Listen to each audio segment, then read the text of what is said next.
cover all the vanity items from the St. Patrick's Day event, old and new. Before I begin, I'm just going to say that these are vanity items, which means they have almost no viability aside from being cosmetic, and these are quite cosmetic. There are a total of 8 of these exclusive items and they drop from the leprechauns and in the rainbow portal. I gotta say though, these vanity items are fun to use and very soothing. Oh, by the way, this guy pissed me off. I'll start off with the weapons first, and the old ones first to get them over and done with. The Sword of the Rainbow's End.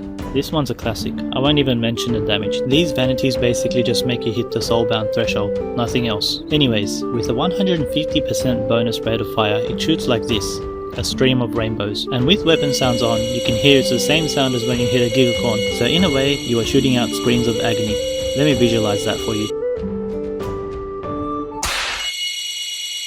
The Clover Bow, one of my least favourites. It shoots 8 shots at once to make a clover pattern. The bullet lifetime is short and it doesn't look pretty, and it sounds like you are chewing a gloopy spinach. I forgot to mention, all these items give you a 3% fame bonus. But yeah, on to the next one. The Katana of Good Fortune. This is one of my favourites. As you can see here, with 3 shots and 140% rate of fire, you are literally spewing the rainbow. Another thing to note here is that the shots are the same as the swords. I just love the rainbow fluid style to this katana, and it actually serves a purpose here.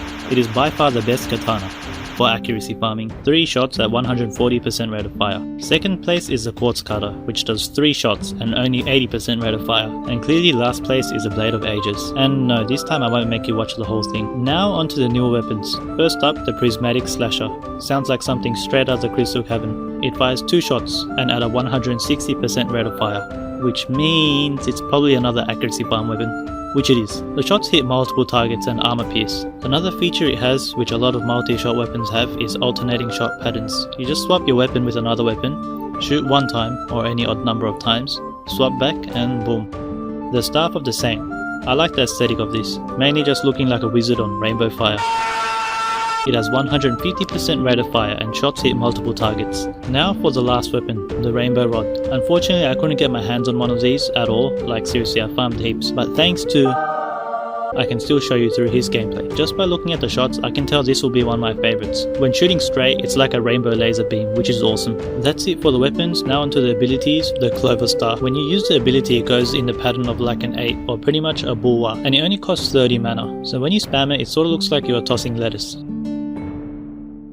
Not really that cool to be honest. And finally, the Pain Bow. It's not a bow, it's a trap. I get where they're going, you know, rainbow, but it's painful, so Pain Bow. But they could have called the Clover Bow that and possibly changed its sprite and all to make a more cooler bow. Anyways, this trap has a huge 110 mana cost and 7-second cooldown. So yeah, you can only throw 1 at a time pretty much. When you throw it, it explodes with varying colors and sizes, around 12 to 13 times. I thought it would be cooler, but yeah, just a portable firework grenade I guess.